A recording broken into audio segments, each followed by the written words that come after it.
In time the good ages of digging and playing ended, and the lambent sphere of the sky faded in its brilliance, and the invisible and unknown force was felt only as an omnipresent hum, or as a tremor beneath the toes.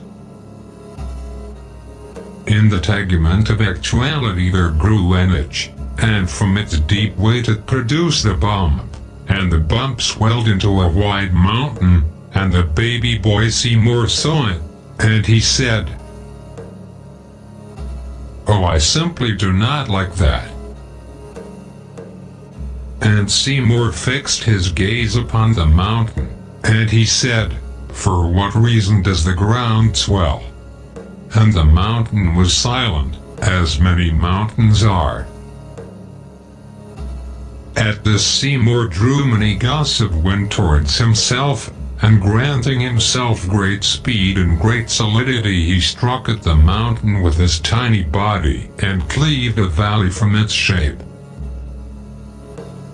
For 9 moments the whole of actuality was still, and for 9 moments the whole of actuality was filled with a deafening grunt. The sky grew dark with dust, and from the valley a cold breath came, and it was followed by a great spout of water and ice. From the pit of the valley came words, and they said, "I come from a frozen depth. I am a Panaceum and a warden, and I am called Horus." And a thing rose up in the shape of a boar, and the dark earth of the valley fell to the ground, and was followed by an unmelting snow, which was parted by many streams. To this Seymour replied, "Against what do you ward?" And Horus said, "I do not yet know." And Seymour said, "No force can surpass me."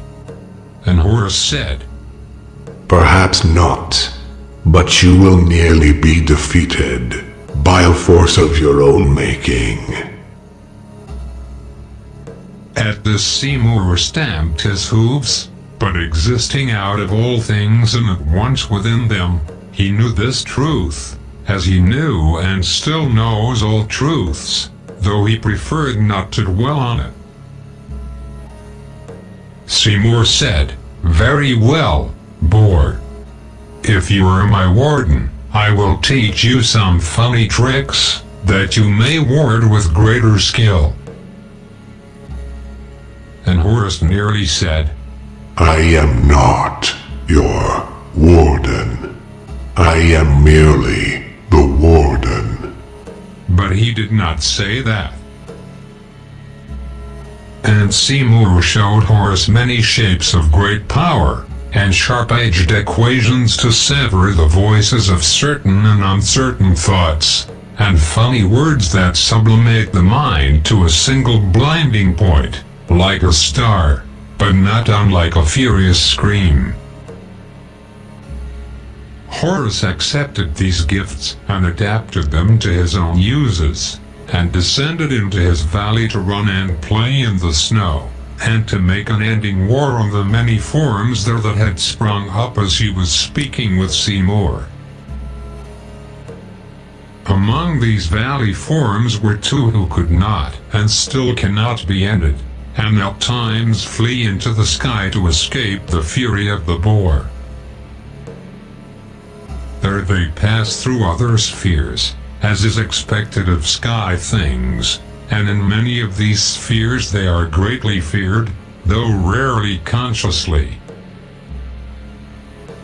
Their names are shaped like you, and shaped unlike you. It is very likely you have seen them.